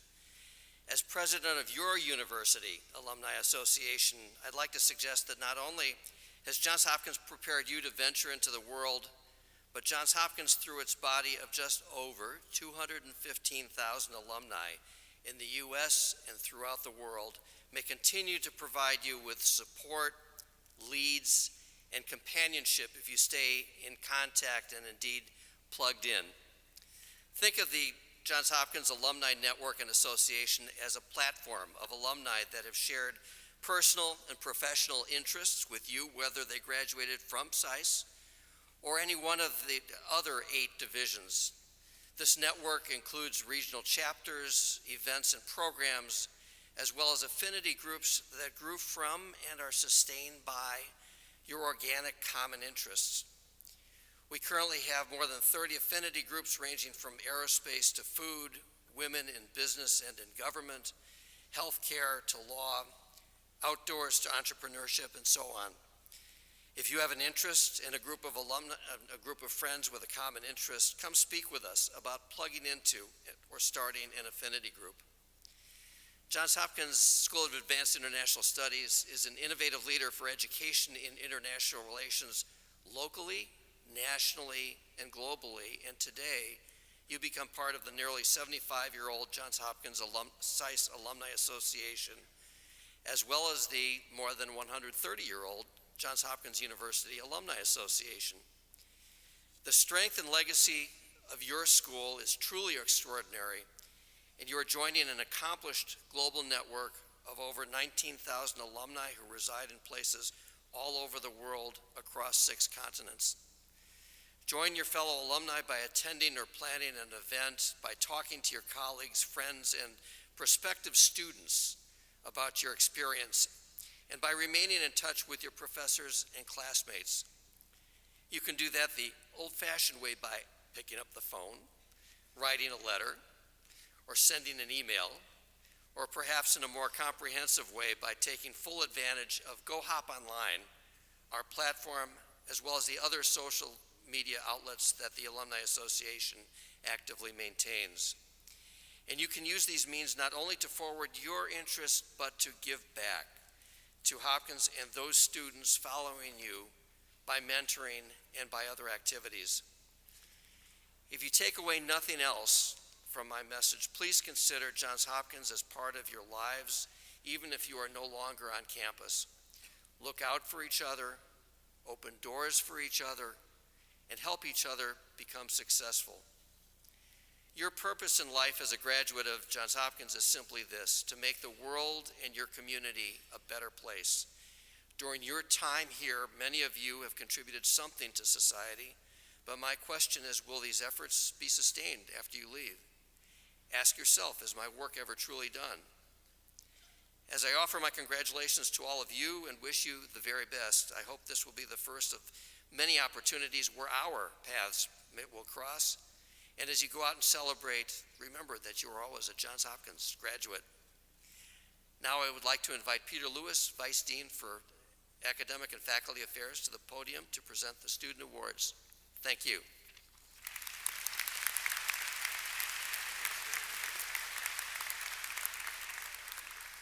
Thank you, David. Good afternoon. The Christian A. Herter Award was established by the Friends and Associates of the school's co-founder, Christian A. Herter. This award for distinguished academic performance is presented in honor of the person whose vision and inspiration have encouraged generations of young people to perform effectively with skill and statesmanship in the international arena. The Herter Award is given to students in the second-year class with the highest grade point average for the first 3 semesters. This year, the winners of the Christian A. Herter Award go to 6 of our students. As your name is called, will you please come to the podium to receive your award? Elias Norris Dahmen.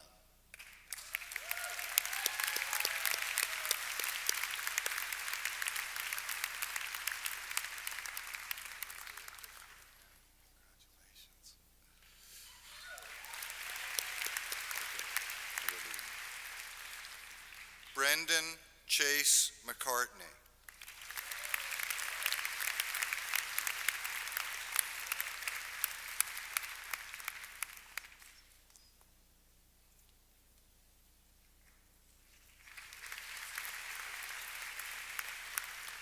Lauren Colleen Seidner.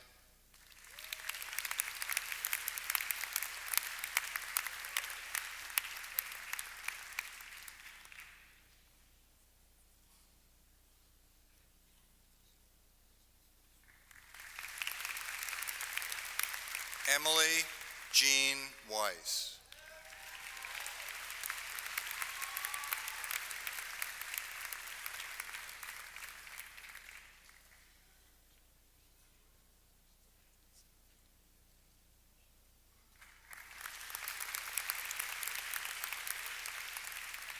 Rachel Rishan Shan.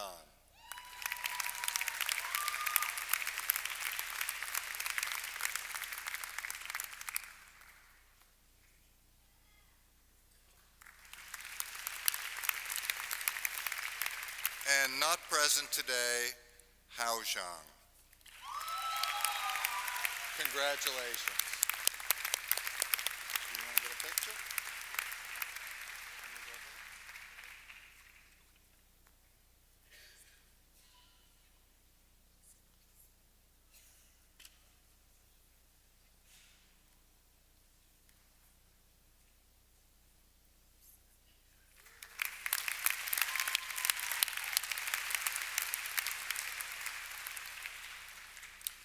The most important component of the next award, the William C. Foster Award, is service to SAIS and the community. The certificate reads, for sound scholarship and a record of leadership and distinguished service to SAIS, exemplary of the high qualities of integrity, loyalty, and ability admired by Mr. Foster. This prize honors the former director of the Arms Control and Disarmament Agency, distinguished businessman, tireless public servant, and devoted SAIS Advisory Council member. The student receiving the Foster Award was selected for significant contributions to SAIS and the community. The recipient of the award is Quinn Paget Campbell. Quinn, please come to the podium to receive your award.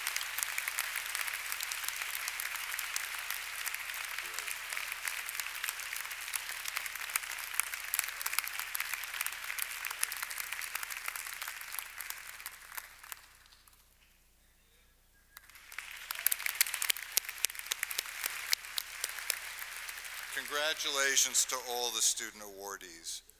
Corey Baker will now introduce the members of the student government.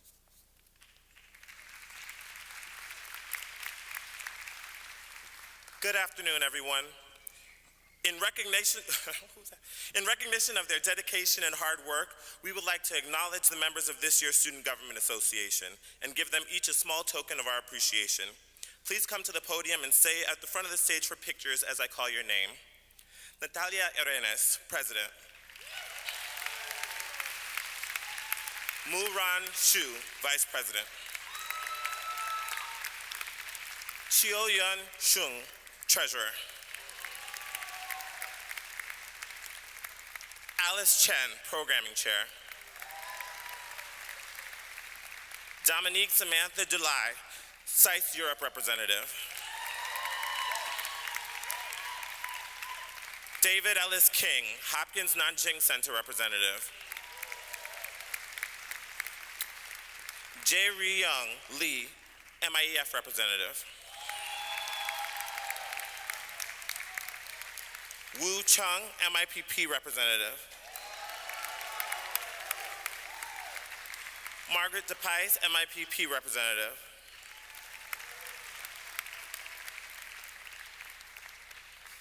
Jailakshmi Shreen Evason, MIPP Representative.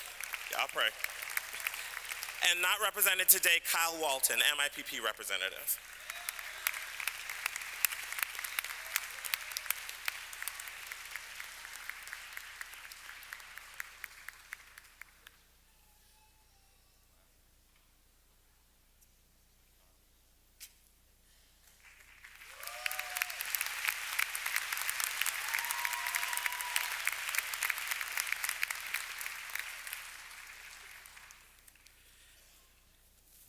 I would like to invite Natalia Arenas back to the podium.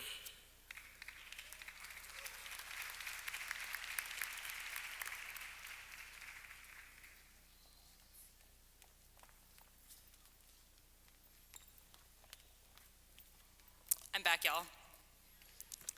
So as SAIS students, we've come from a variety of places and professional backgrounds. We have a full spectrum of interests and passions, but more importantly, we pursue those passions with skill and resolve. This year's student speaker, Abigail Gage, is an example of these qualities. So it's now my privilege to welcome her to the podium, our fellow classmate, Abigail Gage.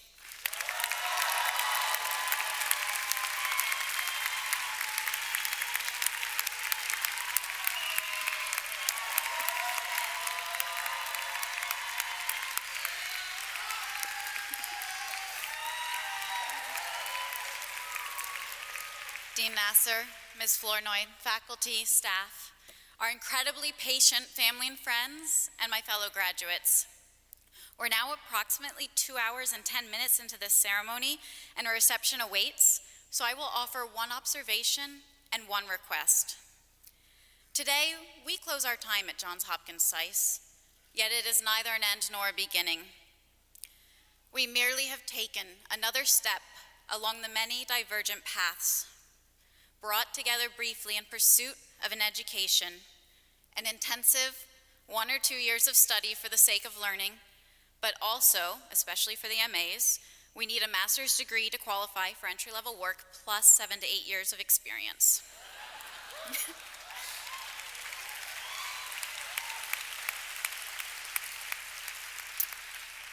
We have grown intellectually and professionally. We have tackled economic theory, political history, and foreign policy, living without a life to impress at future dinner parties, and to understand the kinds of questions we must ask when facing a new challenge or tackling an existing one. We survived exhausting mental growing pains, only to realize that the more we learn, the better we understand how little we know. We each did not make it through SAIS on our own, but instead through the support and encouragement of our classmates. Throughout the semesters, we have worked on projects and problem sets together, edited one another's papers, and shared countless links to scholarly articles, breaking news stories, and funny memes. Some of us are going on to PhD programs around the world and will become experts in narrow subfields of economics and political science. Others will be generalists, necessarily dabbling in many fields of study, while developing international security policy at NATO or analyzing international development efforts for the World Bank. As we have leaned on each other here, we will again need one another to solve those difficult problems awaiting us in our complicated world. We have grown because of each other. We each brought a wealth of experiences and unique backgrounds to Johns Hopkins SAIS. We came from every socioeconomic background, hailing from 69 countries, and ascribing to a wide array of political beliefs. Our classmates' differing vantage points challenged us to look beyond our own existences, to empathize with and understand how our peers view the world. We have debated and argued sensitive themes, from the international balance of power to the role of racism in our current political climate, and then we went for beers at the Big Hunt afterwards. Unlikely friendships formed, as SAIS brought together people that would not have crossed paths otherwise. Without SAIS, it's hard to imagine playing on a champion rec league soccer team with Latvian, Egyptian, and Greek teammates. It is equally difficult to envision a situation where I would have, without SAIS, debated the future of the international world order with a Spanish-Mexican, or the Israeli-Palestinian conflict with a French-American, both of whom are my dearest friends today. Our experiences at Johns Hopkins SAIS have forced us to step outside the confines of our personal histories. These experiences have given the other a face and a name, a story and a rationale. Whether at SAIS Bologna Center in Italy, or the Hopkins Nanjing Center in China, or here on the main campus in Washington, D.C. It is the people that make Johns Hopkins SAIS the institution it is. And it is the people I ask us to remember. I ask that we remember these intense moments of debate and intellectual engagement. Remember the meaningful friendships we have formed with peers who are deeply committed to making the world a better place. Remember especially those peers you found yourself respecting even as you disagreed with them. Remember, when we meet again, across the aisle in Congress or in the halls of the United Nations, while we may view the world differently, while we may ascribe to different theories of international relations, like many others committed to a career in international affairs, we believe we are acting in the best interests of our countries and this world. Remember to carry forward the lessons we have learned at SAIS and seek to understand the people with whom we will engage as deeply as we sought to understand one another. Congratulations, it's been wonderful.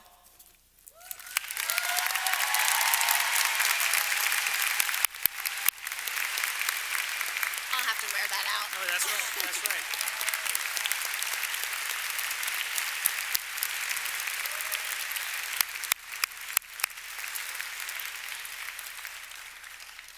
Thank you, Abigail, for those poignant and inspirational remarks. It is now time to celebrate. I would like to invite the graduates and their guests to the reception at Arena Stage. Information regarding the reception is at the back of your program. Now, please remain in your seats until the graduates have processed out. Thank you, and good luck and congratulations.